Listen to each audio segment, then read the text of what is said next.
Bonjour à tous, bienvenue aujourd'hui pour cette nouvelle vidéo de Biz and Love.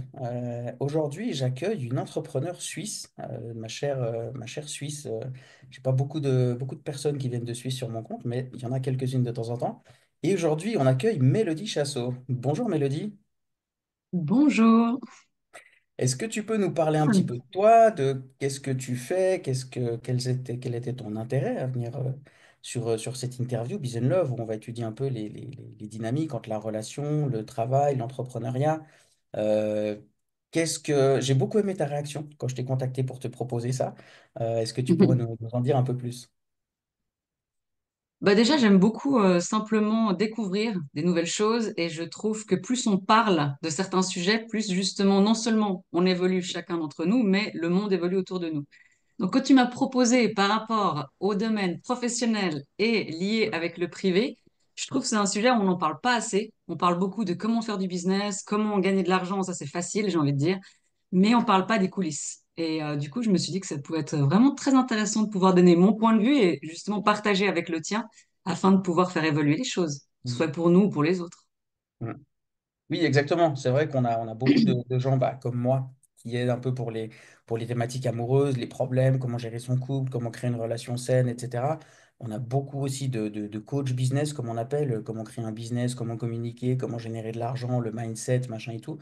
Mais avoir une personne qui nous parle un peu des deux à la fois, qui a et une relation bien établie, qui dure dans le temps et tout, et en même temps un business qui tourne aussi, qui fonctionne et qui est bien établi, ben, quelle Mm, synergie il y a entre les deux, quelles dynamiques se font entre les deux, est-ce que l'un est le soutien de l'autre, est-ce que l'un est un peu une ressource pour l'autre ou l'inverse, etc. Enfin, c'est tout des questions comme ça que je trouve super intéressantes.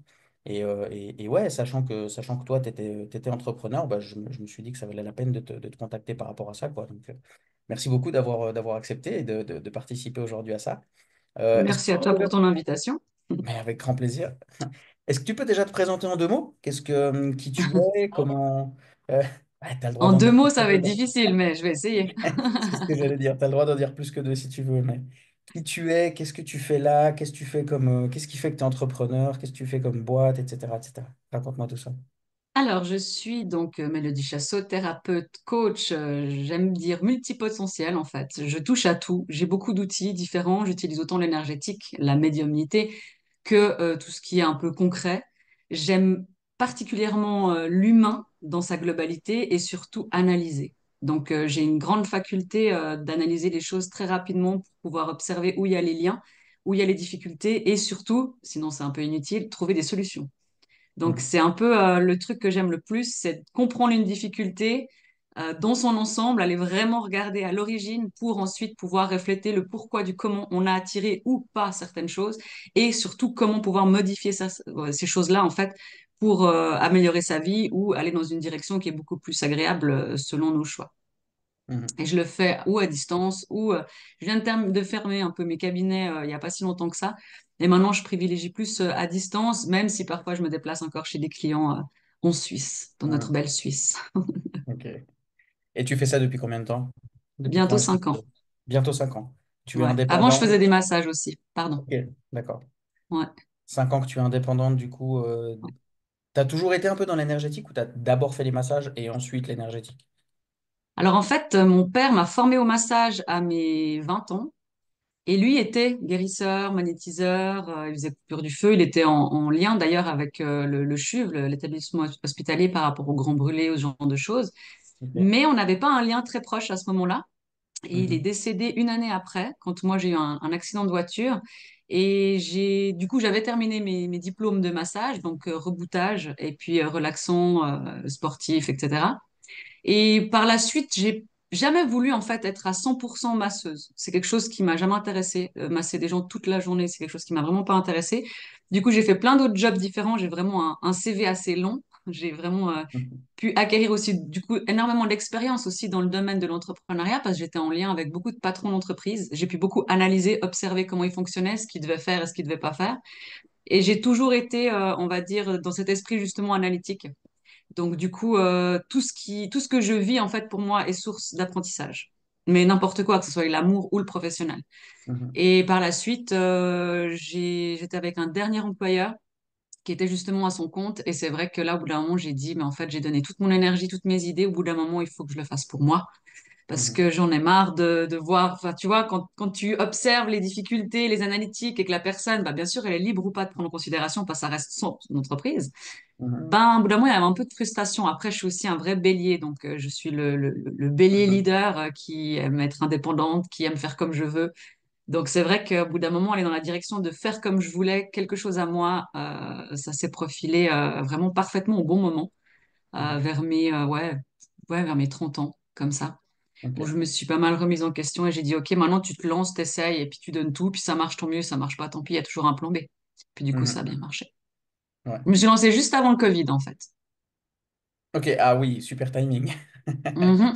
Mais ça m'a pas empêché justement de pouvoir réussir. Là où il y a Ok. beaucoup de gens qui disaient que c'était très compliqué et que ça allait pas, en Mhm. fait, pour moi, j'avais aucune inquiétude. Je savais juste que ça ralentissait le développement, mais en fait, ça m'a permis de grandir sur les réseaux, qui fait que dès qu'ils ont enlevé les mesures, les gens, ils avaient qu'une hâte, c'était de venir. Donc, du coup, en fait, j'ai très rapidement eu de Ok. nombreux clients.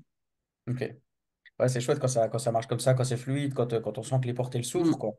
Je sais que bah, j'ai pas peur avec toi d'utiliser le terme l'univers, quoi, de Complètement. voir à quel point on est guidé des fois dans certaines décisions et dans certaines intuitions aussi. Je sais que tu utilises la médiumnité aussi, donc voilà, c'est des choses qui sont vraiment des outils qui sont vraiment précieux quand on comprend comment ils fonctionnent, quoi. Et puis qu'on arrive justement à les utiliser à notre escient, j'ai envie de dire. Euh, Tout à fait. Au niveau relationnel, comment ça se passe pour toi dans ta vie? Au niveau affectif, amoureux? Ça se passe bien. J'espère. Actuellement, je suis en couple depuis bientôt 2 ans. Ok, Du coup, bah, lui, il est employé à ok. 100% pour l'instant. Et il a des projets justement de créer quelque chose pour se lancer en tant qu'indépendant. Mais c'est vrai que ça, bah, à l'époque, j'ai été aussi en couple avec des indépendants et c'est vrai que ça change complètement la dynamique quand on est avec Mhm, quelqu'un qui est indépendant, qui l'est déjà ou ben là, ce que je vis qui ne l'est pas encore, ça change mhm, beaucoup de choses. Ouais. mhm. Qu'est-ce que ça change du coup?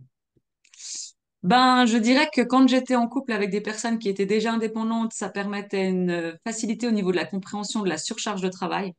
Mhm, Parce que quand tu es indépendant et que tu viens de lancer ta boîte, bah, tu comptes pas tes heures. Mais c'est pas une question de vouloir, c'est une question que c'est automatique en fait. C'est une passion que tu te lances dans ton truc. Enfin mhm, moi, bon, en tout cas, c'est une raison de vivre. C'est-à-dire, on m'enlève ça, voilà, ça me fait plus vivre. Au-delà de l'aspect financier, c'est quelque chose que j'aime profondément transmettre. Et du coup, d'avoir quelqu'un qui ben, finissait très très tard ou devait ben, travailler le samedi ou le dimanche, c'est vrai qu'il y avait beaucoup moins de difficultés de ce côté-là. mhm. Parce qu'il comprenait, parce qu'il l'avait vécu ou qu'il le vivait. Ouais, c'est ça. Et du coup, là, tu es dans une posture où, où tu vas voir quelqu'un de proche, hein, du coup, vu que c'est ton copain, se lancer dans l'entrepreneuriat. Est-ce que tu appréhendes ça? Est-ce que tu te réjouis? Est-ce que la transition va être compliquée, mais qu'après, ce sera magnifique? Est-ce que deux personnes qui doivent bosser des fois le samedi, le dimanche ou tard le soir, est-ce qu'il y a des craintes qui se posent sur votre relation? Ou comment toi, tu anticipes ça? Alors moi, je me dis que déjà, je suis très contente parce que du coup, en fait, d'être moi dans l'indépendance, j'aime beaucoup que l'autre le soit aussi parce que ça nous permet de nous rendre libres sur beaucoup de choses, une meilleure compréhension sur d'autres. C'est vrai que la seule petite chose on va dire, qui me froisse, c'est que ce qu'il n'a pas forcément compris au début de notre relation, bah maintenant il va le vivre bientôt. Mhm. Et du coup, bah moi, je sais très bien ce qui va se passer, justement, les heures, les faits qu'il soit en train de penser et qu'il va devoir mettre beaucoup d'énergie là-dedans. Donc j'ai Mhm. envie de dire que ça va être beaucoup plus facile pour lui parce que bah il y a plein de reproches qui ne seront pas présents, sachant que je sais ce que ça vaut. Ouais. Peut-être qu'il fera différemment, peut-être qu'il fera mieux, c'est ce que je lui souhaite, hein, de faire Mhm. différemment que moi. Mais c'est vrai que je dois avouer que je me réjouis vraiment afin de pouvoir justement un peu parler le même langage et par la Mhm. suite avoir cette liberté.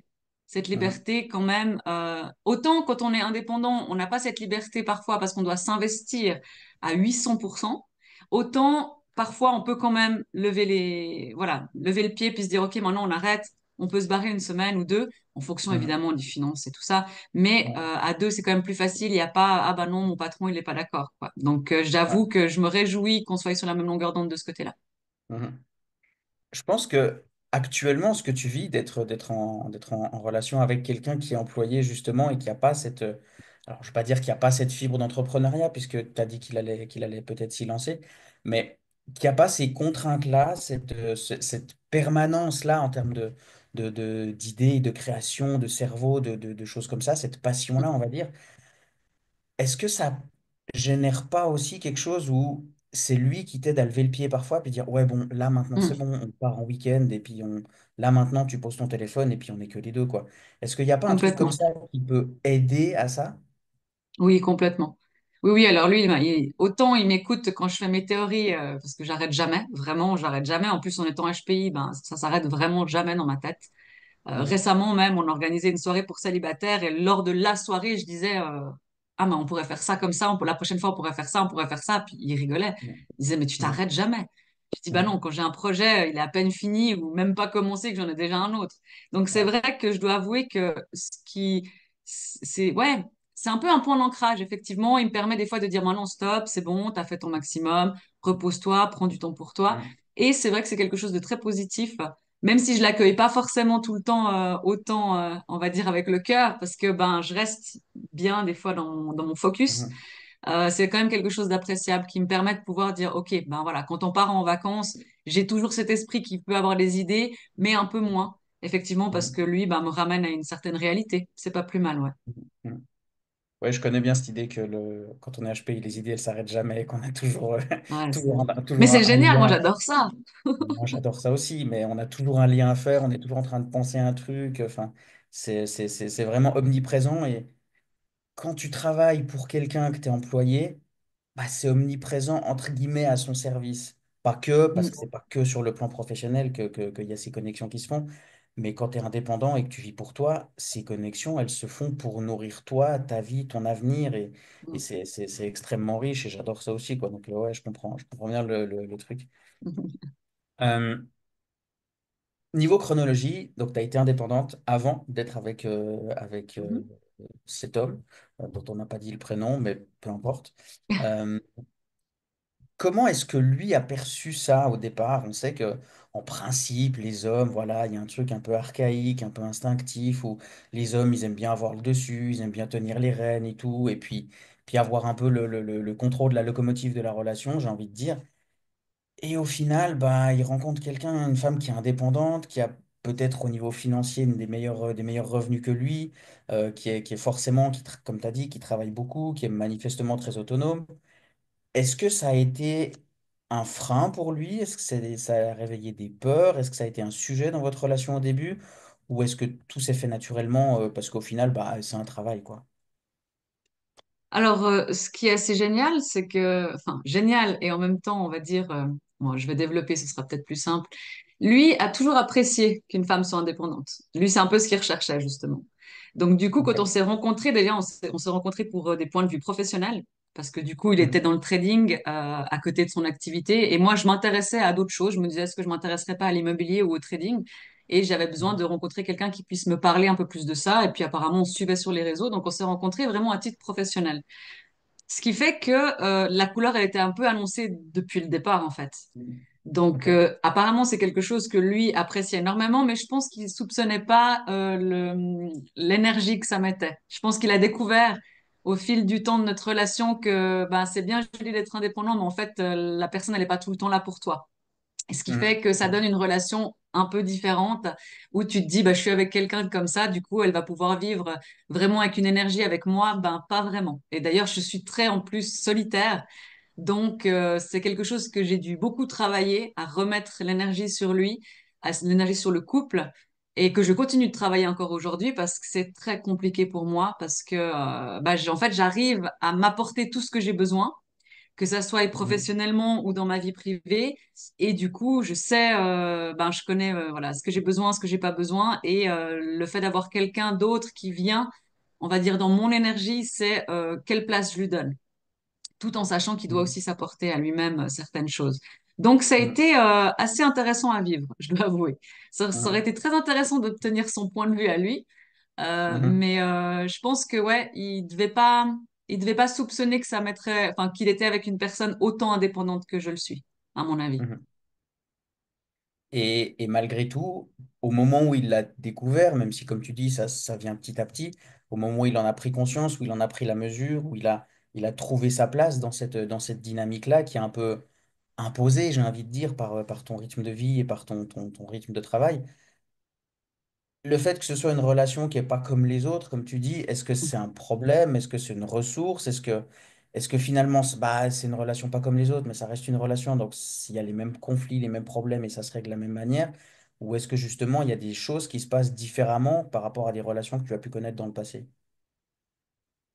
Alors encore une fois, je ne peux pas parler à sa place, donc je ne sais pas comment lui il perçoit la chose, même si je sais que des fois, bah, bien sûr, ça a été compliqué pour lui, parce qu'en plus je vais très vite, c'est-à-dire que je comprends les choses très vite et j'attends beaucoup de mon partenaire, j'attends qu'il fasse la même chose, qu'il apprenne aussi beaucoup, pas forcément de moi, mais de la vie en général. Et c'est Mhm. vrai que je l'ai toujours poussé en fait, et je continue encore maintenant. Et parfois il y a certaines résistances, mais finalement, en tout cas jusqu'à maintenant, il comprend que c'est pas le pousser juste pour qu'il soit on va dire, la meilleure version de lui-même pour moi, mais surtout pour lui. C'est-à-dire que je reconnais vraiment Mhm. son potentiel, ses capacités, et mon but, c'est qu'il puisse bah, les utiliser un maximum. Parce que dans un couple, on est Mhm. aussi un miroir l'un face à l'autre. Quand l'autre, on va dire, commence à briller, à vraiment se valoriser, à utiliser toutes ses compétences, ça fait un miroir très positif pour l'autre. Donc, je trouve que c'est un moteur. Après, Mhm. c'est mon point de vue, c'est ça. C'est que si lui n'a pas le Mhm. même point de vue et qu'il préfère quelque chose de plus calme, après, ouais, voilà, c'est clair que ça peut porter des conflits. D'ailleurs, moi, je lui ai souvent dit que s'il voulait une relation calme, bah, c'était pas avec moi qu'il fallait qu'il se lie Mhm. d'amour parce que ça n'allait jamais être calme. Et il l'a bien compris. On fait que d'évoluer. C'est quelqu'un qui se remet aussi beaucoup en question, qui fait un travail sur lui à côté. Et j'aurais jamais pu me mettre avec lui si il ne faisait pas ça. Parce que je Mhm. ne suis pas sa thérapeute. J'ai beau Ouais. comprendre beaucoup de choses, je suis là pour le pousser, mais pas pour perdre non plus mon énergie à le forcer à faire quoi que ce soit. C'est son libre arbitre aussi en fonction, quoi. Mais ça, c'est un peu difficile parfois pour moi à gérer, je dois avouer. Mhm. Oui, c'est sûr, quand on a tendance à aider tout le monde et à faire évoluer la personne, moi j'ai un peu de la même situation, enfin je l'ai eu en tout cas plusieurs fois, longtemps, de savoir à quel moment est-ce que j'aide ma partenaire à évoluer, que je l'aide à réfléchir sur certaines choses et tout, et à quel moment je deviens thérapeute. Des fois, la frontière, elle est Mm. très fine. Et c'est pas évident. Donc, je comprends bien cet aspect-là, quoi. Et comme tu dis, l'aider à réfléchir, l'aider à comprendre, à prendre un peu de hauteur, c'est une bonne chose, mais ça suffit pas à soigner les choses. Et du coup, l'idée, c'est pas de devenir justement le thérapeute de l'autre, quoi. Parce que si l'idée, c'est d'être en relation, c'est d'être en relation amoureuse, donc d'égal à égal. Et en tant que thérapeute et que personne qui consulte un thérapeute, bah, la relation, elle est aussi d'égal à égal, mais on n'envoie pas du tout la même énergie dans la relation. Donc, c'est pas, je pense qu'il faut pas mélanger les deux, quoi. Tout à fait, mais je pense que c'est difficile à ne pas mélanger les deux aussi parce que ça reste, on va dire, une essence même. C'est-à-dire que si moi, demain, j'étais fleuriste et j'étais plus thérapeute, toutes ces choses que je sais, je les applique et je continue d'en parler. Tu vois ce que je veux dire? Tout à Donc, fait. en fait, ça fait partie de mon essence. Donc, c'est soit tu prends avec, soit effectivement, on va avec quelqu'un qui n'est pas comme ça. Et c'est Mhm. ça aussi qui est intéressant, c'est au-delà d'un métier. C'est l'intérêt de l'humain, de l'évolution. Et je pensais déjà comme ça avant d'être dans ce domaine-là, tu vois. Quand Mhm. j'étais Mhm. dans les assurances, quand j'étais secrétaire de direction, j'avais déjà cette manière de penser. Ce qui fait que, ben, je pense qu'à l'époque, ce qui fait aussi que ça n'a pas fonctionné dans mes anciennes relations, c'est que j'ai pas été assez vigilante à analyser en fait le niveau spirituel pas que, j'aime pas trop ce mot, mais tu vois, c'est cet niveau de conscience, voilà, de l'autre pour Mhm. savoir si on était, voilà, dans un grand écart ou Ouais. pas, afin de Ouais. pouvoir savoir si je partageais ou si j'initiais. Et ça, Mhm. je pense, c'est quelque chose de très important quand on rencontre quelqu'un, c'est de pouvoir analyser certaines choses avant de se lancer, juste en regardant le superficiel qui a l'air sympa ou un bon feeling, tu vois. Mhm. Mhm. Ouais, puis il y a beaucoup de choses au début de la relation qui sont un peu voilées, entre guillemets, Oui. ou embellies par ce côté passionnel, ce côté désir, ce côté Mm. projection, qui fait que bah, on a tendance à oublier un peu, à masquer un peu certains défauts que pourtant on voit quand même, mais on se dit, ouais, mais c'est pas grave, c'est pas grand-chose et tout. Mhm. Et Ouais, puis justement, effectivement, le décalage de conscience, il est aussi effectivement assez important en termes de... Ah, toi, tu as dit que tu n'aimais pas le mot spirituel, moi, j'aime pas le mot critère, mais on arrive là-dessus quand même. C'est une forme de critère aussi, de savoir si avec l'autre personne, on arrive à se comprendre ou est-ce que vraiment il y a un décalage qui est trop important parce que on a tendance à oublier que c'est aussi un facteur de séparation dans les couples qui se séparent. tout à fait. C'est l'idée qu'à un moment donné, il y en a un qui évolue et l'autre pas, quoi. Et Mhm. ça crée des distensions, des distensions et des distorsions dans la relation qui sont difficiles à gérer et donc qui mènent à la rupture. Donc, c'est clair que si au départ, l'écart, il est déjà grand, c'est pas évident, quoi. Tu me permets de te poser une question justement par rapport à ça. Est-ce que Mhm. finalement, justement, ce décalage, quand il y a cette rupture, tu penses Mhm. pour toi que c'est un problème finalement ou pas? J'ai l'impression que beaucoup de gens mettent vraiment en lien cette peur de l'échec et de la rupture, alors que finalement, ça c'est encore une fois mon point de vue, moi je vois les relations amoureuses comme des expériences. C'est comme presque un travail. Un travail est une expérience qui t'apprend des choses. Une relation amoureuse, comme une relation amicale, reste une expérience où tu apprends des choses finalement. Donc, arrive un stade où il y en a des qui arrivent à aller jusqu'au bout durant plusieurs années, mais est-ce que finalement, c'est pas plus sage parfois de se rendre compte qu'on n'arrive plus et de se laisser chacun cette opportunité d'aller peut-être rencontrer quelqu'un d'autre qui pourra le faire évoluer? Ça m'intéresse ton point de vue. Tu te rends pas compte à quel point ta question elle est à propos, parce que avant d'enregistrer cette vidéo, j'ai tourné justement une vidéo pour Insta justement là-dessus, sur le fait que si on considère qu'une rupture c'est un échec, ça veut dire qu'il y a, selon moi, un problème dans l'objectif qu'on mettait sur cette relation. Et qu'effectivement, si la Exact. relation est un objectif en soi, bah, quand il s'arrête, c'est un échec. Ouais, c'est Mm, sûr. Au même titre que, je sais pas, moi j'ai fait du sport, on fait du foot, on veut gagner le match, on perd le match, bah, c'est un échec. Alors que si c'est une expérience, comme le fait d'acheter une voiture, quand tu achètes une voiture aujourd'hui, tu t'attends pas à ce qu'elle dure jusqu'à la fin de ta vie. mm, T'es pas en dépression quand ta voiture, elle meurt dans, je sais pas, 10, 15, 20 ans. Quand tu arrives à la fin d'un livre, t'es pas en dépression non plus, même si certains s'y attachent beaucoup, mais quand même, tu sais que ça va se terminer, c'est une partie de ta vie, c'est un moyen d'avancer en quelque sorte. Et du coup, que ce soit, il y a un partenaire en affaires, un partenaire en amour, un partenaire en évolution, un partenaire financier ou quelque autre partenaire familial, voisinage ou quoi, ça reste des gens qui nous aident à évoluer. Et si exactement. on peut faire plusieurs expériences dans la même relation, là, l'expérience du couple, l'expérience de l'amour, même malgré les parts de moi que j'aime pas, l'expérience de la parentalité, l'expérience de la séparation, l'expérience du flirt, de l'adultère aussi, qui est une expérience je vais pas dire à vivre, mais possible et enrichissante, quoi qu'il en soit. Potentiellement le soutien à un partenaire qui a perdu un parent, quelque chose comme ça. Enfin, il y a plein d'expériences à faire dans la vie. Et il y en a plein qu'on peut faire dans les relations. Des fois, il y Tout a à des fait. relations où on a plein de ces expériences à empiler et du coup, la relation va continuer à durer. Mais des fois, le partenaire n'est juste plus le bon pour nous faire vivre ces expériences. Et donc, la relation, elle s'arrête. Enfin, c'est Ouais, pas... tout comme nous ne sommes plus le bon partenaire pour l'autre aussi. Je Bien pense que ça sûr, va quand même toujours dans les deux bien sens. sûr. Si on Ah a oui, cette bien sûr que ça va faculté dans de les deux pouvoir se sens. remettre en question, enfin moi en tout cas c'est quelque chose que je fais souvent quand mon partenaire m'agace ou que je m'énerve contre lui, c'est que Mhm. je prends toujours ce petit moment de dire mais pourquoi ça m'énerve? Qu'est-ce que ça réveille en moi? Et je pense que c'est une responsabilité de chacun avant de juste dire je te juge parce que tu es comme ci, comme ça. Pourquoi Mhm. est-ce que je te juge? Est-ce que moi, déjà, je me rends libre de pouvoir faire ça? Ou est-ce que, au contraire, j'ai une idée peut-être un peu bloquée de cette vision-là que toi, tu t'autorises de faire? Est-ce que je dois Mhm. pas améliorer ou faire mûrir ma réflexion ou ma vision? Et ça, je trouve, quand même quelque chose de très important avant d'abandonner tout en disant c'est bon, on n'est pas fait l'un pour l'autre. De toute façon, Mhm. la personne, elle va venir réveiller des choses en nous. Donc, si tu t'attends, enfin, c'est encore une fois, c'est mon point de vue, je t'attends à une relation tout beau, tout rose, à mon avis, c'est qu'il y en a un des deux qui n'est pas honnête, en fait, qui n'exprime pas ses vrais besoins, qui n'a pas, enfin, qui a peut-être très peur du conflit, et qu'à mon avis, c'est dans le conflit, justement, enfin, pas que, évidemment, mais dans certains accroches, ouais, certaines accroches, qu'il y a des discussions profondes qui peuvent se révéler, Mhm. et il en va de la responsabilité de chacun de pouvoir après prendre un peu sur lui en se disant, mais qu'est-ce que je Mhm. pense de tout ça, quoi. Mhm. Bien sûr, parce que justement, comme tu dis, quand il y a des accroches, bah, c'est là où justement ça crée des prises d'évolution. J'ai là tout de suite l'image d'un mur de grimpe. Mm, Si le mur il était tout lisse, bah, on monte pas tout simplement, quoi. Donc mm, quand une relation elle se passe où c'est tout lisse, où il n'y a jamais d'accroche, où il n'y a jamais un accro et tout, je dis pas qu'on n'évolue pas, mais de voir les situations justement où il faut avoir des grosses discussions, où il faut un peu des fois taper du poing sur la table où il faut avoir des discussions très sérieuses et peut-être même deux, trois éclats de voix de temps en temps, bah, c'est désagréable, c'est inconfortable et c'est challengeant et personne n'aime vivre ça.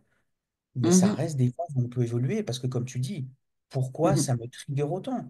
Pourquoi ça me fait réagir autant? C'est quoi la part de moi qui réagit quand elle me parle comme ça, quand elle me dit ça, quand elle aborde ce sujet-là? Pourquoi ça me fait réagir à ce point-là, quoi? Et ça, c'est des phases d'évolution. Ça veut dire qu'il y a des choses qui sont pas soignées en nous, quoi. Exactement. C'est ça, je trouve ça très intéressant par rapport au fait que dans la biographie des 7 ans, on explique justement que tout ce qu'on vit de notre conception à nos 21 ans va Mhm. créer certaines blessures. Alors évidemment, il y a des choses super chouettes qui arrivent, mais que les blessures, elles sont créées dans ce laps de temps. Ce qui fait qu'après Mhm. 21 ans, jusqu'à la fin de nos jours, si on ne les travaille pas, on va les reproduire. Donc en fait, la Exactement. personne que tu rencontres à 30, 40, 50 ans et qui a une certaine, on va dire, un retour où il appuie sur un bouton sur toi, c'est pas lui qui l'a créé comme ça vient pas de C'est nulle ça. part. Et C'est c'est ça. ça, je pense, le problème de beaucoup de gens, c'est que souvent les gens disent, ah, mais c'était un connard ou c'était une perverse ou j'en sais rien, sans se Mhm. dire, mais finalement, elle est où l'origine de cette blessure-là? J'ai eu C'est une ça. opportunité de pouvoir la guérir, mais en fait, j'ai fait comme d'habitude, c'est eux les cons et moi, du coup, je suis une Mhm. victime. Et ça, je trouve, c'est un gros problème dans les couples, dans les deux, vraiment, c'est les deux personnes qui doivent avoir accès à ces blessures, les Mhm. reconnaître pour pouvoir dire, OK, là, tu as le droit de réagir, de surréagir si tu veux. Mais après, Mhm. tu es censé revenir, analyser et dire, OK, il est où le réel problème là, finalement, tu Mhm. vois?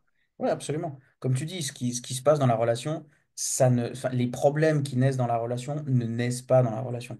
Ils se Non, manifestent dans la relation. tout à Mais fait. c'est juste, comme tu dis, c'est des boutons sur lesquels on appuie, qui ont été générés dans notre enfance, enfin, dans notre enfance, adolescence, et qu'on n'a pas réglé, tout simplement. C'est juste Tout à ça, fait. c'est juste des personnes qui sont... La relation est un révélateur des problèmes qu'on a encore, des situations un peu délicates qu'on a, des blessures qu'on a, mais c'est pas, c'est rarement un endroit où on crée des blessures. Même des Mhm. blessures adultères, ouais, mais la première fois que je me suis fait quitter, la première fois que je me suis fait tromper, pardon, c'était après mes 21 ans. Ouais, mais c'est pas l'adultère, la tromperie, c'est le manque de confiance, c'est la trahison, La c'est des trahison, choses comme ça exactement. Mhm. qui, eux, prennent naissance plus tôt dans ta vie, qui n'ont pas été réglés, ce qui fait que tu dois te reconfronter à la trahison. Et vu que tu es dans le cadre d'une relation, bah, la trahison, ça passe notamment par l'adultère. Donc, Exactement. c'est, les blessures qu'on vit dans les relations ne naissent pas dans les relations. C'est Mais juste c'est des pour ça que les révélateurs. gens sont... Pardon, excuse-moi. Je trouve que les gens ne se rendent pas compte, en fait. Ils rentrent dans une relation sans savoir, en fait, quelles sont leurs blessures. Tu sais, j'ai Exactement. créé justement un e-book avec 100 questions à se poser en couple. Mhm. Et je les trouve incroyables parce que c'est vraiment des questions que tu devrais faire quand tu rencontres quelqu'un Mhm. juste pour déjà que la personne, elle sache où elle en est, tu vois. Et Ouais. ce questionnaire, il est utile autant quand tu es célibataire, parce que c'est important aussi de savoir où on en est dans notre vie amoureuse, notre vision, Mhm. pardon, amoureuse, avant de se lancer dans une autre, tu vois. Et Ouais, bien ensuite, sûr. je pense que c'est pas le but de pouvoir trouver quelqu'un qui est exactement comme nous. Mhm. Absolument pas. Mais de Mhm. se dire, ben, comme tu l'as dit, s'il y a des choses qui conviennent pas, est-ce que c'est euh, stop, je ne supporte absolument pas ça, ou est-ce que c'est ça me dérange un peu, mais peut-être parce que justement Mhm. ça vient chatouiller des trucs que je Mhm. dois améliorer. Mhm. C'est un peu Mhm. cette nuance, tu vois, je trouve, Ouais, qui est importante à reconnaître. Mais si tu connais pas tes blessures, tu te sens tout le temps attaqué en fait, et du coup, bah, ça c'est ça. crée que des conflits. C'est ça. Cette nuance que tu viens de mentionner, j'avais fait un stage une fois avec un couple de thérapeutes, coucou Christine et Bernard si vous nous regardez. Mhm. Eux, ils parlaient de notion de limite de confort ou limite d'intégrité. Mhm. Est-ce que cet événement-là n'est pas OK pour moi parce que c'est une limite de confort? Parce que non, ça me met dans l'inconfort, je vais pas, ça va pas être facile pour moi, j'ai peur, j'ai jamais fait ça avant ou des choses comme ça, mais que c'est pas Mhm. techniquement impossible ou alors une limite d'intégrité où vraiment c'est non, là, ça dépasse l'entendement Tout à fait. et je perds de mon identité si je fais ça. Tu vois? Genre, Et je pense que c'est important de pas oublier ça aussi et de pas partir dans l'ego aussi. Parce que parfois, il y a l'ego de la soumission et de la domination qui bien fait sûr. que on se dit, ah, mais non, si j'accepte ça, du coup, je suis un chien-chien. Ou à l'inverse, ah, ben, j'ai besoin Mm. d'avoir le pouvoir pour me sentir en sécurité. Je pense qu'on peut Ouais. rajouter une troisième option à ce que tu as évoqué, qui me semble relativement pertinente, ouais. Mm. Ouais, ouais, tout à fait. C'est quand on a envie de dire non, c'est quelle part qui dit non en fait. C'est Mm. non parce que c'est une zone d'évolution, parce que je l'ai jamais fait, parce que c'est en guillemets une sortie de ma zone de confort. Mhm. C'est non parce que je perds une partie de mon identité et je peux plus me regarder en face si je fais ce truc. Ou alors, effectivement, comme tu dis, est-ce que je dis non parce que c'est juste l'ego qui fait ça et que non, je veux pas me rabaisser à ça, etc., quoi. Donc, j'aime beaucoup cette nuance, quoi. Mais bref. Mm. Euh, Revenons un peu sur ton histoire, si tu veux bien. Même si les digressions sont très intéressantes et on n'attendait Ah pas bah je t'ai moins dit que ça allait partir dans tous les sens, hein. j'en attendais pas moins d'une interview avec toi, donc c'est tout à fait OK. Tu as dit justement que des fois, tu travailles tard le soir, le samedi, le dimanche, etc. Euh, comment est-ce que vous faites pour créer des moments de qualité malgré les responsabilités professionnelles dans votre relation? Alors je t'avouerais que ça fait quand même depuis que je suis avec lui que j'ai beaucoup levé le pied. Alors qu'avant, Mhm. dans mes anciennes relations, ouais, je travaillais. Bah en fait, si je peux faire une différence, c'est que dans mes anciennes relations, je les voyais moins. C'est-à-dire qu'on se voyait que les Ok. week-ends ou Ok. un jour dans la semaine, ce qui me permettait en fait d'avoir beaucoup de temps libre pour travailler Mhm. sur mes projets et que quand j'allais voir la personne, bah, du coup, il avait du temps de qualité parce que du coup, j'avais Mhm. fait avant ou après ce que j'avais à faire. Ouais. Ce qui est un peu différent aujourd'hui, c'est qu'on vit ensemble depuis quelques mois. Et c'est là que justement ça devient un peu compliqué, c'est que j'ai l'impression que moi-même, je me suis mise dans un rôle de il faut rester à la maison, il faut justement un peu, vu que j'ai plus ce cabinet qui m'extrait de la maison, je travaille à la maison, je vis à la maison. Donc déjà, à la maison, je peux plus la voir, je t'avouerai. Et du coup, quand lui arrive de sa journée de travail, ben lui, il est tout content de rentrer et moi, j'ai qu'une envie, c'est de partir. Donc, Ouais. là, on est encore un peu en train de trouver le rythme, mais moi, en fait, j'ai surtout cette faculté c'est de partir. J'ai besoin de partir régulièrement. C'est quelque chose que je me suis pas beaucoup autorisé ces derniers temps avec lui, mais qui m'a beaucoup encouragé parce qu'évidemment, bah, ça impacte sur mon humeur après. Bah, récemment, là, je suis partie 3, 4 jours en Valais toute seule, là, l'histoire de pouvoir ben, prendre du temps pour moi et c'est incroyable comme ça me fait du bien. Ça me permet vraiment de me recharger. Ce qui Mhm. permet après que quand je rentre, bah, je suis plus là avec lui. Donc Mhm. là, ben, on a réussi à faire en sorte que je travaille bah, plus les week-ends ou bien peut-être un samedi par mois ou comme ça. Et puis, je ne travaille plus le soir, à part... En fait, moi, je suis un peu un oiseau de nuit. C'est-à-dire que moi, j'ai le plus d'énergie et de faculté à travailler de la fin d'après-midi à la nuit. C'est-à-dire qu'entre Ouais, 10 heures pareil. et 2 heures du mat, c'est le moment où j'excelle, tu vois. Ouais, pareil. Donc finalement, lui, il va se coucher à 11 heures. Là, ça fait quelques mois qu'on essaye un peu ça, c'est-à-dire que voilà, lui, il va se coucher quand il va se coucher à 11 heures. Et puis bah, moi, j'attaque ma deuxième vie et Mhm. je vais me coucher à 2, 3 heures. Et puis bah, de toute façon, je me lève quand je veux le lendemain matin parce que je fais mes clients en fonction de mon rythme. Et puis lui, il Mhm. se lève et puis il va au travail. Donc pour l'instant, ça convient. Mhm. Après, je pense que c'est très important d'en parler parce que c'est quelque chose que je m'autorisais à faire en me disant, ouais, mais c'est décalé. Un temps, je me levais tous les matins à 6 heures du matin en même temps que lui, alors qu'en fait, j'avais pas mes clients avant 10 heures. Donc, je me disais, OK, c'est cool, j'ai toute la journée pour moi, mais c'est inutile, en fait. Puis, c'était pas mon moment énergétique à moi. Donc, Mhm. je Mhm. prenais le temps de faire les choses, mais je m'ennuyais plus qu'autre chose. Du coup, c'est important, je pense, de revenir à soi avant de déteindre par rapport à l'autre. Et je pense que Mhm. c'est quelque chose qu'il faut que je fasse encore attention au jour d'aujourd'hui, à revenir et surtout qu'on change en fonction de notre âge aussi. On a des besoins qui sont différents et qui font que, ben, des fois aussi, c'est des périodes. Ça veut dire que là, je vis ça maintenant. Est-ce que dans 3 semaines, dans 2 mois, ce sera l'été? Est-ce que j'aurai vraiment toujours cette énergie-là ou pas? Il Mhm. faut se laisser aussi changer d'avis et s'adapter, s'ajuster en fonction du flow, ouais. Mhm. Ah, c'est marrant ce que tu dis là parce que j'ai aussi plutôt des pics de motivation entre 21 et 22 heures et des fois 1 heure, 2, 3 heures du matin. Donc c'est assez marrant de rencontrer quelqu'un qui est comme ça aussi, quoi. J'ai Mais pas c'est plus souvent. bas, en fait. En fait, je pense c'est que la ville est plus calme. Les gens dorment. Donc, en Ouais, fait, c'est ça. énergétiquement, tu es beaucoup moins attaqué d'une Ouais, certaine manière que complètement. lorsque tout le monde est vivant et bien Ouais, vivant en train ouais, de bosser. j'avais pas fait le lien avec ça, mais effectivement, il y a peut-être un truc comme ça. Moi, je me rappelle quand j'ai fait mon bachelor en économie, là, on devait faire un mémoir, en fait, un travail de bachelor. Et je crois que un bon 90%, je l'ai fait entre minuit et 5 heures du matin, quoi. Ouais. Il y a, le reste de la journée aussi, il y avait trop de distractions, quoi. Il y a Mais des tu trucs à traînes. la Ouais, c'est télé, il ça. y a des gens qui passent dans la rue, tu te lèves, tu vas regarder, machin. Enfin, je suis quelqu'un Ouais. d'assez vite distrait et tout. Et pour moi, de minuit à 5 heures, c'était beaucoup plus facile que de 5 heures à minuit, quoi, tout simplement, que de 17 heures Ouais. à minuit, quoi. Donc, ouais, c'est assez marrant d'avoir ce rythme-là, quoi. Enfin, moi, en tout cas, j'aime bien, effectivement. C'est intéressant ce que tu dis parce que moi, il y a un truc que mon copain justement m'a révélé et que j'ai pas compris pourquoi. C'est vrai que j'ai autant beaucoup d'énergie la nuit quand il y a personne que Mhm. autant j'ai besoin et j'adore aller dans les cafés travailler. Donc, il y a énormément de stimulation finalement, tu vois. Mais je me mets dans une bulle, je prends mon ordi et je capte les trucs. Et là, je peux écrire mais pendant 4 5 heures sans problème. En regardant, en fait, et Ouais, en saisissant l'énergie des gens. C'est ouais, vraiment aussi ouais, logique ouais. qu'une contradiction. Ouais, bah, c'est un paradoxe, hein, on est rempli de paradoxes. Non, alors ça, c'est clairement quelque chose que j'arrive pas à faire, quoi. Moi, quand je vais Ah bosser ouais? dans un café, c'est pour une raison bien précise. C'est parce que, bah, en l'occurrence, il y a la femme de ménage qui vient à la maison et puis que je peux pas travailler à la maison. Mais du coup, c'est pas des moments où je suis très productif et j'arrive quand même à avancer, à faire des trucs, à rédiger des machins, mais c'est pas mes meilleures productions, quoi. C'est pas mes meilleurs moments de focus, quoi. Ah, Donc, c'est drôle, alors moi pas. Moi, si je suis à ouais. l'extérieur, c'est vraiment le moment où il me faut juste le coup de pied au cul d'y aller. Et puis dès que j'écris les premiers trucs, Mm. après, je vois plus le temps passer. Au contraire, j'ai qu'une Ouais. envie, c'est de dire, ah merde, j'ai envie de rester encore 2 3 heures, puis il ferme. Donc, Ok, mais ouais. c'est ça qui est important, c'est de savoir justement aussi où est-ce qu'on se révèle. Parce que Exactement. au-delà d'être Exactement. indépendant où on coupe, c'est des endroits. Bah, tu vois, là, par exemple, on est dans le bureau que j'ai même regardé au niveau du feng shui pour que ce soit un bureau parfait pour travailler. Et je ne me sens pas du tout bien dedans. Je vais tout le Mm. temps au salon. Il y a des endroits, en fait, aussi qui nous permettent, dans la maison ou à Ouais. l'extérieur, dans la ville ou dans la vie en général, qui nous apportent plus d'énergie ou pas. Hein. Ouais, bien sûr. On parle souvent de suivre son flow en termes de moments, Mm, de motivation, de discipline, de repli, de choses comme ça.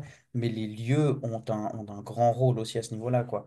Il y a complètement. une autre personne d'ailleurs que j'ai interviewée aussi dans Business Love qui s'appelle Sybille Gentil. Je pense que tu la connais aussi. Oui, je connais deux vues. Ouais. Ouais, elle disait aussi, alors pas dans l'interview parce que je la connais un peu à côté, et elle disait en fait pendant longtemps elle habitait sur le canton de Vaud et il y avait une énergie vachement particulière, comment elle Ouais. travaillait, le genre de personnes Mm, qu'elle attirait dans son cabinet, etc., etc.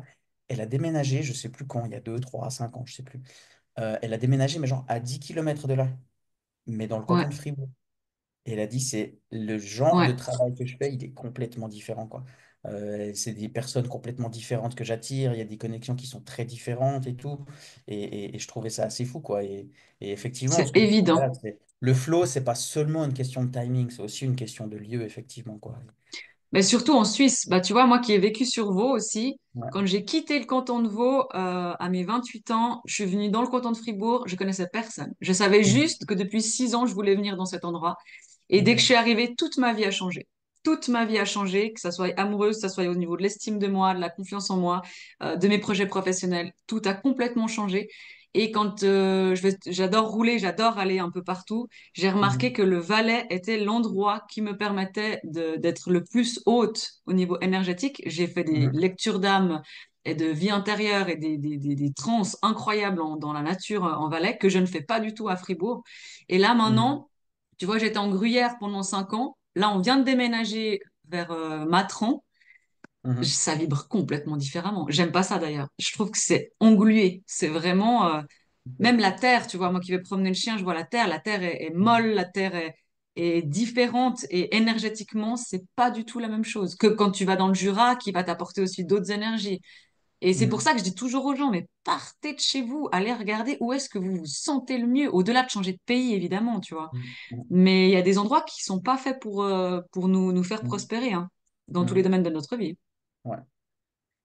Justement, tu parlais de lieux et on en a brièvement discuté juste avant cette interview. Est-ce que si t'aimes pas travailler, t'es moins bien à Matranque ou t'es en Gruyère, t'aimes pas ton bureau, tu préfères être dans le salon. On a évoqué tout à l'heure la possibilité d'être ce qu'on appelle aujourd'hui des digital nomades.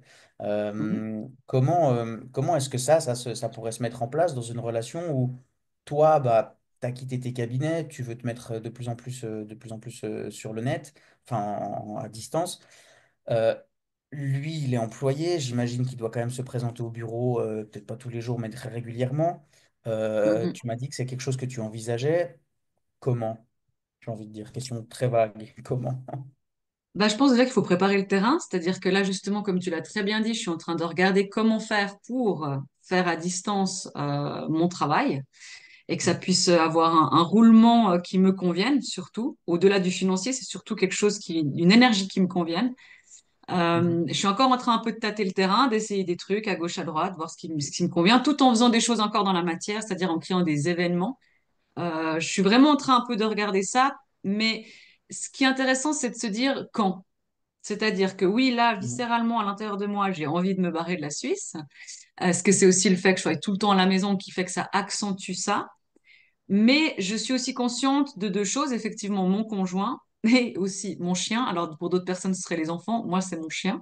Je ne vois Mhm. pas prendre un avion et mettre mon chien dedans. Enfin, voilà, il a 9 ans, il a des besoins spécifiques qui fait que tant qu'il est là, je partirai pas.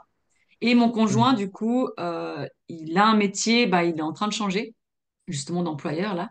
Et ça va lui permettre peut-être, ce sera à voir à l'avenir, de déjà pouvoir se libérer un peu plus souvent, mais ça on ne sait pas encore, ce sera à voir. Et ben, dans un avenir futur, un peu plus loin on va dire, par rapport à son activité d'indépendance, s'il la lance, comment ça fonctionne, quoi, comment, bah, ça nous permettrait tous les deux de pouvoir partir. Donc pour l'instant, j'ai envie de dire, on tâtonne, on travaille avec Mhm. la réalité des choses. Et puis, ben, en temps voulu, on verra comment ça se passe. Moi, en tout cas, je suis en train de prévoir pour, ça c'est sûr. Mhm. Après, Mhm. mon but, c'est pas de le forcer. S'il veut pas, il veut pas. Là, il me dit que c'est quelque chose qui l'intéresserait, mais il y a toujours cette possibilité de changer d'avis. Donc, pour l'instant, je sais pas.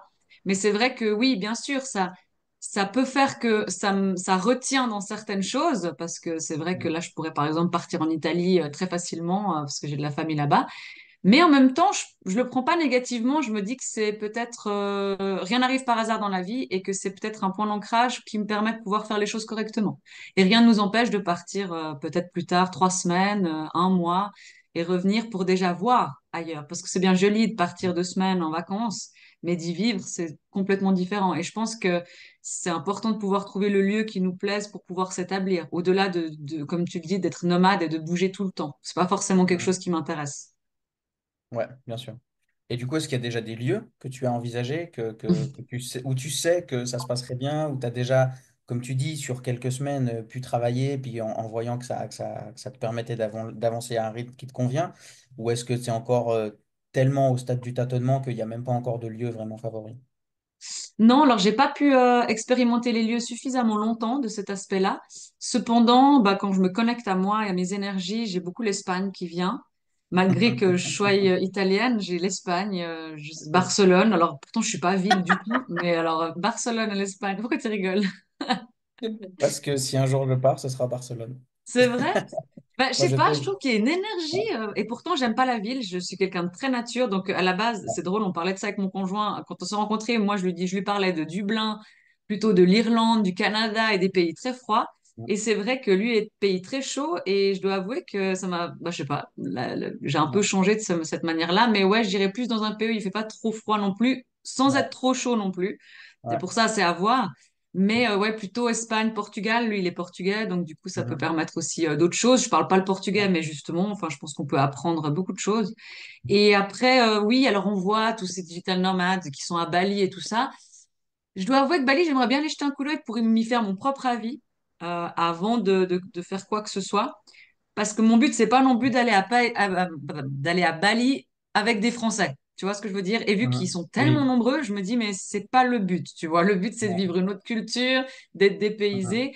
Pour l'instant, comme tu l'as très bien dit au début de ta question, je tâtonne, je regarde, j'ai des points de vue, Mhm. et à mon avis, il va falloir que je vive l'expérimentation pour vraiment Ouais. affûter un peu mes décisions. Ouais.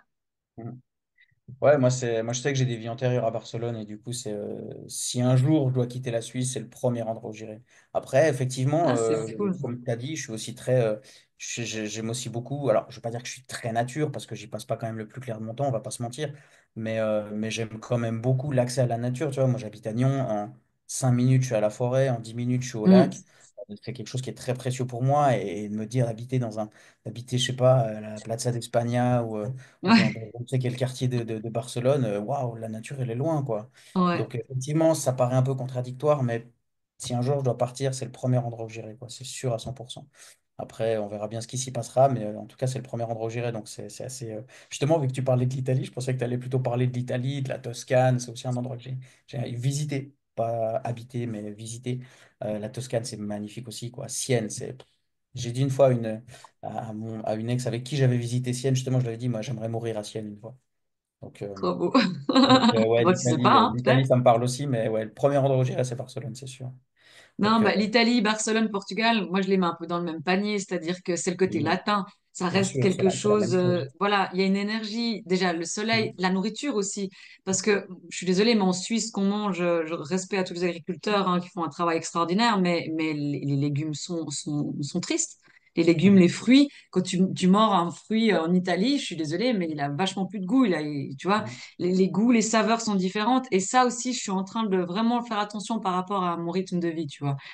Mhm. C'est-à-dire que c'est bien joli de pouvoir essayer de faire attention à certaines choses, mais est-ce qu'on est au bon endroit pour cela? Tu vois, rien que le Mhm. Mhm. soleil. En Suisse, bah là, on est en hiver. Surtout dans l'endroit où j'ai déménagé, le soleil, c'est 1 heure dans la journée, mais je cours, je vais promener le chien. Ouais. Alors que à d'autres endroits, c'est pas du tout le cas, tu vois.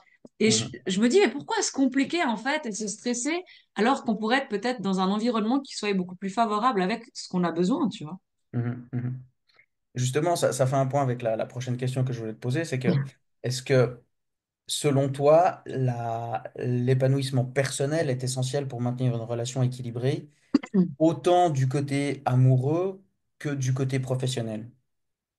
Ou est-ce que Complètement. c'est finalement, entre guillemets, alors du côté amoureux, on est plus sur l'émotionnel, mais du côté professionnel, on pourrait se dire, bah, c'est des processus, il faut juste faire ci, faire ça, et puis ça va marcher. Et puis finalement, l'épanouissement personnel est pas un rôle fondamental dans la réussite professionnelle. Qu'est-ce que toi t'en penses? Moi, je pense que tout le monde doit savoir se rendre heureux avant toute chose, et que ce soit indépendamment d'une autre personne que du professionnel. Si Mhm. tu ne sais pas comment te rendre heureux de cette manière-là, tu seras toujours dépendant. Encore une fois, ce n'est que mon point de vue. C'est ce que j'apprends Mhm. beaucoup avec mon conjoint, c'est de lui apprendre à s'apporter à lui-même certaines choses. Et à contrario, moi, j'apprends aussi à faire un peu l'inverse, c'est-à-dire à plus aller vers lui, puisque je sais parfaitement m'apporter ça et que pendant de nombreuses années, je l'ai fait. C'est l'inverse Mhm. que je dois apprendre, c'est à un peu plus aller dans le couple. Mais je trouve que c'est quelque chose de très important parce que quand tu as une problématique ou un besoin, quel qu'il soit, si tu demandes juste à ce que ce soit l'autre qui puisse te l'apporter, déjà tu mets une intention qui est pas forcément parfois légère, c'est-à-dire que tu veux vraiment que l'autre il ait compris certaines choses et qu'il te l'apporte. Et Mhm. en fait, tu supprimes ton pouvoir de te l'apporter à toi-même, ta responsabilité de te l'apporter. Donc moi, je pars Mhm. toujours du principe que si tu as besoin de quelque chose, ou que tu es malheureux, ou que tu es heureux, c'est comment est-ce que tu fais pour te l'apporter ou pour éviter le malheur.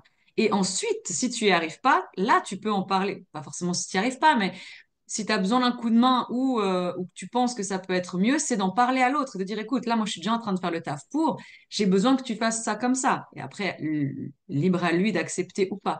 Mais à mon avis, si tu te connais, en fonction de tes besoins, de tes limites, tes défauts, tes qualités et tes compétences, oui, il y a beaucoup plus de facilité à pouvoir être heureux en soi, dans son professionnel et en couple. Ouais. Mhm. Mhm. Ouais, je pense aussi que c'est vraiment, bah, la relation, c'est un événement, un élément, pardon, très parlant, très concret. Je suis 1 + 1 = 3 comme on dit, quoi. Mhm. Je ne suis pas une moitié. Je considère pas ma copine comme étant ma moitié. Je suis un entier, elle est un entier, Mm. et ensemble, on forme une relation dont nous sommes chacun la moitié. Mais du coup, Exact. la moitié de la relation, c'est moi. Si moi je suis malheureux, je peine à concevoir que la relation puisse être heureuse et saine et évolutive si moi je suis pas heureux ou si elle n'est pas heureuse d'un point de vue individuel, quoi. C'est vraiment un Mhm. truc que je mets beaucoup en avant, c'est de cultiver son unicité, de continuer à avoir son cercle social, avoir ses, je sais pas, ses sports, ses activités, ses hobbies, de se nourrir soi-même, et effectivement, comme tu le dis, d'une manière un peu plus intellectuelle, émotionnelle, consciente, de se connaître, en fait. Savoir ce que Mhm. j'aime, De ce se que j'aime connaître. pas, comprendre quelles sont mes blessures, pourquoi je réagis comme ça, ce gros bouton où elle appuie de temps en temps, il vient d'où, etc. Et puis, Mhm. enfin, ouais, de se connaître soi-même et du coup, d'avoir plus de facilité à trouver les zones de plaisir et de bonheur, s'apporter du bonheur à soi pour ensuite le faire rejaillir dans la relation. C'est hyper concret, mais aussi d'un point de vue professionnel, je pense que c'est important, quoi. D'ailleurs, on le voit bien, quand quelqu'un est en dépression, en principe, ça mène à un arrêt de travail. Donc, ça montre bien Mhm. il y a plus de productivité, il y a plus de joie dans le travail non plus, quoi. Donc, ouais. Ouais, il n'y a plus de connexion avec soi-même. Et ça, c'est le problème de certains couples, à mon humble avis, c'est que ils fusionnent trop ensemble et ils n'ont pas assez de temps en temps, chacun de leur côté, pour Mhm. pouvoir comprendre les choses. Quand tu es tout le temps dans l'énergie de l'un et de l'autre, tu t'oublies. Moi, en tout Mhm. cas, c'est ce que ça me fait. C'est que si je suis trop avec lui, au bout d'un moment, je sais plus, j'ai pas pris ce temps de Mhm. recul pour savoir ce que moi j'en pensais. Donc, Ouais, c'est bon, ça. j'ai la chance qui fait que la journée, je peux faire comme je veux. et je vais Mhm. régulièrement en forêt. Mais c'est vrai que c'est apprendre à que les deux fassent ça. Mhm. Que pas juste, ah bah je vois pas mon ou un partenaire, je vais aller boire des verres avec des potes. Non, c'est est-ce que j'arrive à rester aussi seule avec moi-même sans rien faire? C'est-à-dire en me retrouvant avec mes énergies et mes pensées. Et ça, j'ai Mhm. l'impression que c'est un peu plus compliqué à le faire. Je pense que les gens ne se rendent pas compte du bienfait extraordinaire que ça peut apporter. Mhm. Au-delà de le faire pendant 3 heures, rien que de le faire pendant 20 minutes, tu vois, Mhm. régulièrement. Ouais. Ouais, ouais, une connexion à soi, nourrir une connexion à soi pour pouvoir ensuite, bah, un peu comme un arbre en fait, nourrir une connexion à soi, ses racines à soi pour ensuite pouvoir jaillir avec les branches, les fruits, les feuilles et tout pour ensuite aller nourrir la relation, quoi. Donc, Tout à ouais, fait. on est assez alignés là-dessus. Euh, T'as dit que là, récemment, vous avez emménagé ensemble. Tu as changé de Mhm. lieu de vie, enfin lui aussi j'imagine. Tu as quitté tes cabinets, tu essaies de mettre un peu plus de focus sur du online. Tu m'as dit aussi que tu avais fait des petits temps de pause aussi par moment. C'est toutes des situations qui créent un peu de l'instabilité dans ta vie professionnelle, Complètement. potentiellement dans tes revenus aussi, je sais pas. Comment est-ce qu'on construit ou comment est-ce qu'on entretient un climat de confiance dans la relation avec toutes ces instabilités? Alors, c'est très intéressant et j'ai vraiment beaucoup de plaisir à pouvoir te répondre parce que ça a été quelque chose de très compliqué pour moi. Parce que je pense Mhm. que ça touche quelque chose où on n'en parle pas assez, c'est le côté femme indépendante. Là, je vais parler en tant que femme, hein, mais ça peut aussi être avec les hommes. Mais moi, Mhm. j'étais justement très dans le côté indépendante, je gère tout, je fais tout comme je peux, je m'apporte mon argent et tout ça. Et le fait d'avoir bousculé tout ça m'a clairement fait vivre des insécurités personnelles qui, je sais, ont réveillé des choses qui étaient bien plus profondes que ça. Mais j'aurais pas pensé à ce point-là et ça m'a vraiment confrontée à une autre vision du couple et de mon rôle et de ma posture en tant que femme et en tant que femme indépendante. Tu vois, ça a Mhm. poussé vraiment beaucoup de portes où je me suis dit, OK, à un moment donné, le fait de moins travailler, c'était un choix. Mais j'ai été vite confrontée avec le fait de me sentir obligée de devoir être une femme au foyer. Sans dénigrer ça, absolument pas, mais que Mhm. j'avais l'impression que la maison devait être propre quand il rentrait du travail, que tout Mhm. devait être fait, que j'avais pas le droit de rien faire, alors qu'il me demandait absolument rien, hein. Mais Mhm. moi-même, viscéralement, j'avais le sentiment que si j'avais rien fait de la journée, j'étais obligée quand même de faire ça, parce que c'était mon Mhm. rôle. Et il y a eu beaucoup de Mhm. tensions à l'intérieur de moi pendant plusieurs mois jusqu'à ce que j'arrive à comprendre en fait cette difficulté à vivre le vide ou à ne rien faire, puisque je me révèle dans l'action, dans le masculin d'une certaine manière, et à plus justement aller dans mon féminin. Et s'en est suivi quelque chose de très intéressant, mais de totalement désagréable que je ne souhaite à personne. Mais justement, en ayant ressenti ce besoin de lever le pied, j'ai vraiment, vraiment levé le pied, ce qui fait que, comme tu l'as très bien dit, au niveau des finances, bah, du coup, j'ai gratté dans mes économies, et ce qui a bousculé beaucoup mon insécurité financière. Mais du coup, c'est très intéressant parce que ça a pu soulever le sujet de la sécurité financière dans un couple, elle en était où? Surtout dans le nôtre, tu vois. Donc lui, il gagnait très bien parce qu'il est indépendant, pardon, il est employé. Et moi, ben, je commençais à dire, ah, mais j'ai toujours les mêmes frais, j'ai toujours des choses et on a chacun toujours payé ce qui était à nous d'une certaine manière et les courses, on partageait. Du coup, c'était très intéressant parce que j'ai dû apprendre à dire, là, je peux pas. Là, je peux pas, je peux plus pour pouvoir payer mes frais et de d'oser ben, simplement demander de l'aide ou même de dire bah, prends ton rôle d'homme là maintenant, est-ce que tu peux prendre le relais en fait? Alors que c'est quelque chose que je détestais parce que pour moi c'est avoir besoin de quelqu'un, je déteste ça. C'est être dépendante de quelqu'un, à l'inverse de l'indépendance hein, finalement, Ouais, c'est ça. mais c'était nécessaire pour que je puisse casser des codes et des schémas.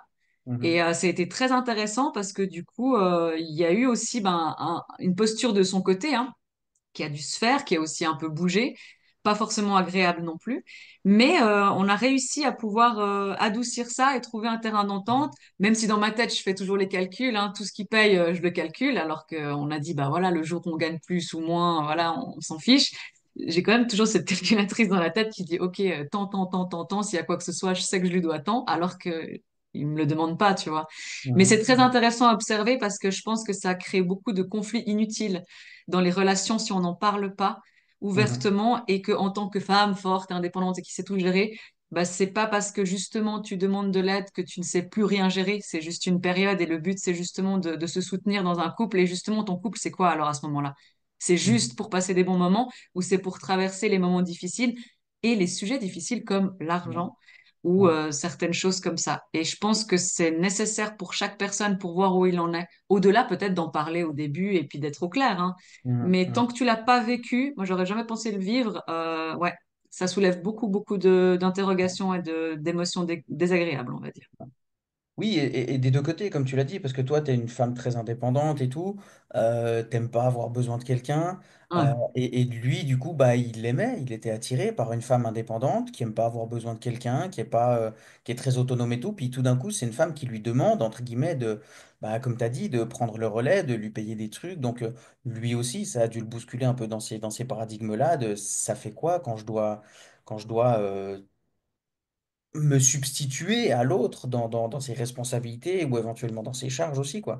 Donc, des deux Mhm. côtés, ça a dû être un peu bousculant, quoi. Donc ouais, je vois bien le genre de période un peu, bah, comme tu l'avais promis, de période pas calme Voilà, ah, que ça ça a c'est clair. pu, que ça a pu engendrer entre vous, quoi. Mais c'est très bien, j'étais très étonnée qu'il s'adapte plus facilement que moi. C'était vraiment quelque chose Mhm. qui fait que bah, il est très généreux, donc du coup ça a pu. Enfin, pour lui il n'y avait pas de souci, mais c'est vrai que c'était moi qui avait beaucoup la difficulté de le verbaliser, de dire est-ce que tu peux payer les courses ce mois-ci? Mhm. Et il m'a dit ben il n'y a pas de problème quoi. Mais c'est vrai que et en plus ce qui était assez intéressant c'est qu'il devait me faire confiance quand je lui disais que j'avais besoin encore de temps. Parce que faire du travail, faire de l'argent, je sais le faire, c'est pas un problème. Mais faire quelque chose Mhm. qui est aligné avec toi, c'est autre chose, tu vois. Ouais. Donc, j'ai beaucoup remercié sa confiance en moi quand je lui disais je dois encore prendre du temps. Et ça voulait pas dire je suis flemmarde, j'ai envie de rien faire et puis je profite que tu payes tout, absolument pas. Et ça, Mhm. je dois saluer parce que je pense qu'il y a beaucoup de personnes qui diraient maintenant bouge-toi. Il l'a fait comme ça au tout début jusqu'à ce que je dise écoute, arrête de me dire ça maintenant, je sais quand ce sera le bon moment. Mais je tiens Mhm. à dire que c'est vraiment quelque chose d'important dans une relation, surtout quand on est dans Mhm. l'énergétique. Quand tu Mhm. es une personne connectée, que ce soit un homme, une femme, c'est de dire si je la sens, fais-moi confiance. Même si je peux pas te le Ouais. prouver A plus B, tu vois, il y a un truc Ouais. qui va se passer, t'inquiète pas, ça va aller. Et Mhm. ça, je dois avouer que c'était vraiment chouette d'avoir son soutien de sa part de ce Mhm. côté-là, ouais. Autant financier que dans l'émotionnel et puis Ouais. le côté un peu plus perché, on va dire. C'était quelque chose de chouette. Et est-ce que c'était quelque chose de surprenant? Est-ce que c'était normal pour toi qu'il le fasse ou est-ce que c'était quand même surprenant dans le sens où bah justement tu lui as entre guillemets vendu une femme indépendante puis au final tu lui demandes de payer les courses. Est-ce que tu t'attendais peut-être à ce que potentiellement il va dire non ou il va râler ou potentiellement il va tenir les comptes et en fait il est hyper soutenant. Est-ce que c'était une surprise pour toi ou est-ce que c'était juste normal entre guillemets dans la dynamique de votre relation à ce moment-là? Non, j'étais surprise parce que j'ai pas eu déjà ce genre d'habitude dans mes anciennes relations, parce que justement j'ai toujours été celle qui gérait tout. Mhm. Donc, du coup, effectivement, ça m'a bousculé aussi beaucoup de choses de ce côté-là, en me disant, mais effectivement, en fait, il y a une partie de moi qui se disait que c'était normal, Mhm. que ça devait être normal, et une autre partie de moi qui disait que c'était bizarre, parce que comme tu l'as très bien dit, j'avais vendu une autre manière d'être. Et du coup, c'est Ouais, comme si je me disais, mais là, je suis en train de l'arnaquer. Alors que ouais, finalement, on n'est jamais constant. On n'est jamais constant, des fois, on n'est pas bien, et c'est ça le but, surtout dans un couple, c'est aussi de montrer ses points de vue moins, on va dire, moins beau et reluisant pour aussi voir comment est-ce qu'on est aimé. Parce que c'est facile d'aimer quelqu'un quand il a dans ses beaux jours et quand il brille de mille feux. C'est très facile. Et exactement. c'est beaucoup plus difficile de pouvoir aimer l'autre quand justement il montre une version complètement différente de ce qu'il est habituellement ou de ce qu'on a aimé. Et c'est là Ouais, qu'il y a beaucoup de choses qui se révèlent sur le ouais. couple et sur soi-même. Du coup, Mhm. non, non, il m'a surprise en positif par rapport à ça. Et je pense que c'est important de pouvoir aussi se dire, bah, en fait, même quand je suis pas au top du top, bah, je peux être aimé. Ça va aussi sur l'estime de soi. Ça dépend de la valorisation qu'on a, ça dépend de la vision qu'on a d'être aimé. Mais de se dire, bah, même quand on foire tout, on peut être intolérant pour beaucoup de choses, mais on doit être tolérant pour d'autres. Je pense qu'on est tous en chemin et qu'il Mhm. ne faut pas oublier que l'autre on va dire peut-être qu'il vit un moment de difficile, mais que ça peut pas, ça peut nous arriver à nous peut-être plus tard. et avoir Mm. cette compassion et cette humilité de se dire, ben voilà, en fait, il y a deux faces sur une personne. Il y a la belle, celle qui gère, et puis il y a l'autre. Et les deux Mm. doivent être finalement acceptés, du moins tolérés par l'autre, à mon humble avis. Oui, bien sûr, bien sûr. D'ailleurs, ça rejoint un peu ça rejoint un peu une idée que j'avais quand je fréquentais les sites de rencontres. Je me disais une fois, j'avais envie, alors je l'ai jamais fait, j'ai jamais osé aller jusque-là, mais j'avais l'idée en tout cas de créer un profil, mais genre un anti-profil, quoi. Genre mettre des photos où je suis moche, mettre tous mes défauts, les trucs que j'aime pas chez moi, il y a ceci, il y a cela, machin et tout. Mais tous les trucs que, entre guillemets, que j'avais peur qu'une femme découvre en fait de moi. Et puis de mettre une petite phrase à la fin en mettant si tu es encore en train de lire ça, a priori tu sais le pire et tout ce qui reste c'est du bon quoi. Donc Ouais. de se présenter justement sous un mauvais jour, sous un jour pas flatteur, sous une version de soi, une version jugeante de soi, une version qu'on n'aime pas de soi. Et Vulnérable surtout. ouais, c'est ça, vulnérable aussi, en Mm. disant, ben voilà, comme tu dis, c'est facile d'aimer quelqu'un qui est beau, qui est charismatique, qui est grand, qui est musclé, qui est charmeur, qui a une intelligence sociale, qui réfléchit vite, qui est drôle. C'est facile ça. Mhm. Aimer quelqu'un qui est radin, qui est pas forcément propre, qui est un peu jugeant, qui est un peu peut-être raciste, ou je sais pas quel défaut on peut voir chez les gens, ça c'est beaucoup plus compliqué.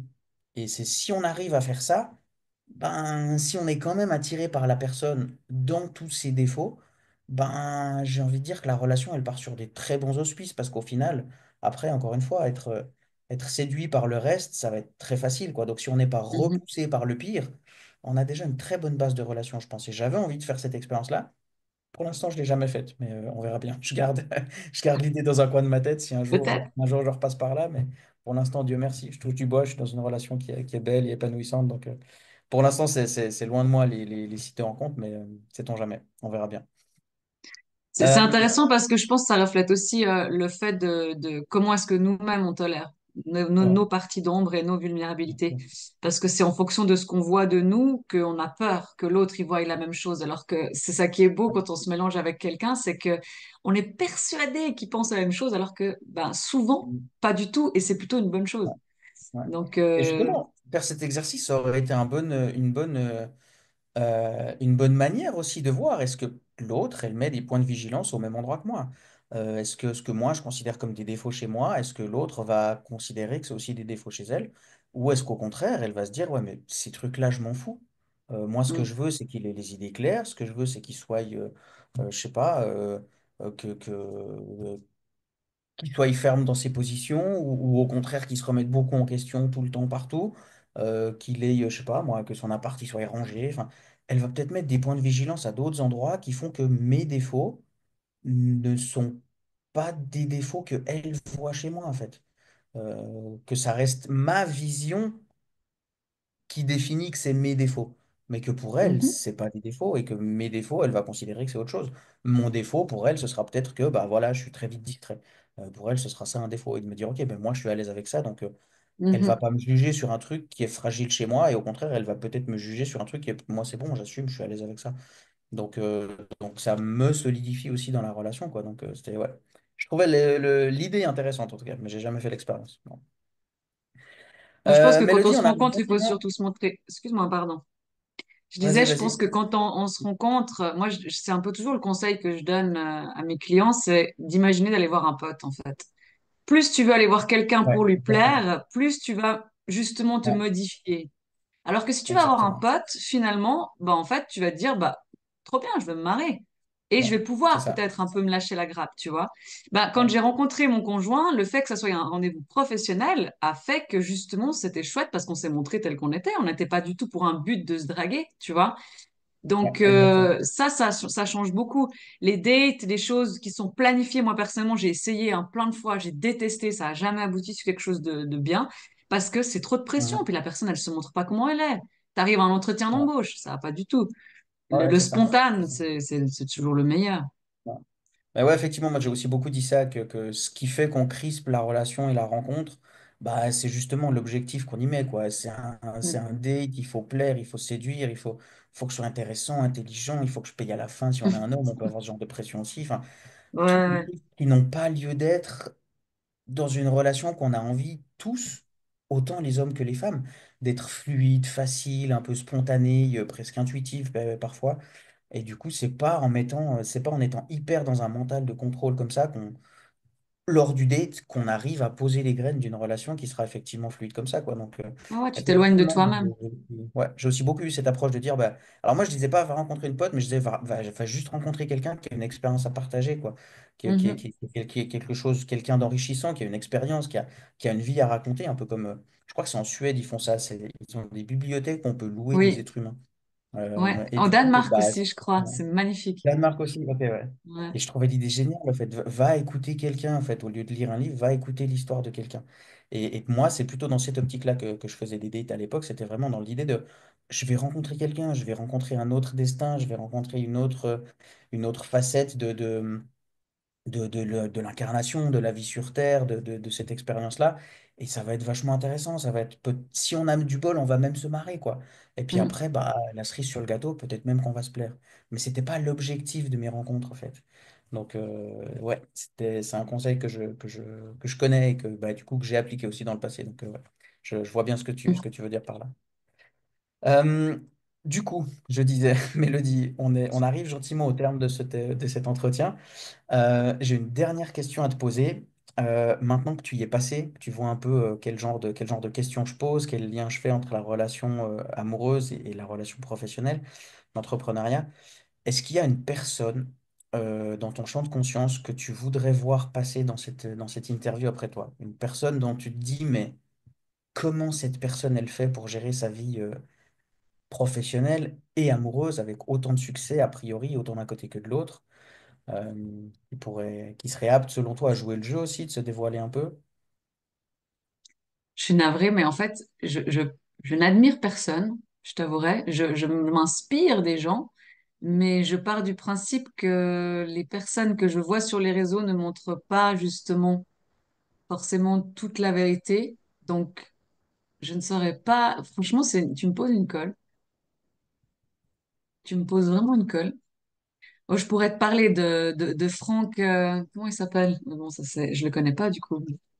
Il fait beaucoup de théories sur les coachings, de tout sur la vie. En tout cas, je l'aime beaucoup. C'est Franck Volpe. Tu connais? L'objet. Lobvet, merci. Voilà, c'est bon L'objet. du Je côté me demandais si dyslexique. c'était de lui que tu parlais, mais je voulais pas dire de Ouais, nom pour pas court-circuiter ta pensée, mais je ouais, non, pensais à non. lui. Alors, je t'avouerai que, alors, ouais, lui, lui, j'aime beaucoup sa manière de penser et de se remettre en question et de Mhm. voir les choses sous plein d'angles différents. Ouais. Et cette Ouais. capacité qu'il a à se remettre en question au fil du Mhm. temps qu'il évolue et des certitudes incertaines qu'il peut avoir. J'apprécie Mhm. énormément cette personne. Ouais. C'est vrai que j'aime Mais beaucoup ses au-delà de vidéos. quelqu'un de plus accessible, je te dirais que Ouais. je n'ai pas de réponse là. Ouais. Peut-être plus tard, mais... Écoute, tu as dit Franck Lobvet, moi je vais le contacter, on verra bien s'il répond. Oh, trop bien. Mais effectivement, ce serait assez. J'ai jamais pensé à ça sous cet angle-là, mais comme tu viens de le dire, sa manière de se remettre en question et sa lecture extrêmement méta, j'ai envie de dire, avec énormément de recul sur la vie, sur l'énergie, sur tout ça, ça me fait me poser la question, est-ce qu'il fait pareil dans sa relation? Est-ce qu'il est aussi dans cette prise de hauteur quasi permanente? Qu'est-ce que ça génère dans une relation, etc. C'est vrai que ce serait intéressant, donc bah, je vais le contacter, puis on verra bien. Advienne que devra. Ah bah tu me S'il tiens au courant accepte, alors, hein, parce que s'il accepte, évidemment que je te je passerai la vidéo. suivrai Évidemment. l'interview avec précision, parce Ouais, que ouais, très intéressant en tout cas. avec grand plaisir. Merci beaucoup, Mélodie. Du coup, je vais mettre dans la description de cette vidéo les moyens pour te contacter. Tu me diras un peu si tu préfères qu'il te contacte sur Instagram, sur Facebook, sur d'autres réseaux, sur un site ou quoi. On en parlera en privé. Et puis, vous aussi, dans les commentaires, n'hésitez pas à préciser dans les commentaires s'il y a une personne que vous aimeriez voir passer dans cette interview. Vous vous interrogez sur comment cette personne fait pour gérer sa vie professionnelle et amoureuse. Donnez-moi les noms en commentaire. C'est toujours intéressant de voir les personnes qui vous inspirent ou, comme l'a dit Mélodie, que vous admirez peut-être. Merci beaucoup Mélodie pour ton temps. Merci à toi, Patrick. Merci pour ton ouverture, ta disponibilité, ta confiance aussi. Et puis, excellente suite à toi et à très bientôt. Ciao, Merci, à ciao. tout bientôt. Ciao.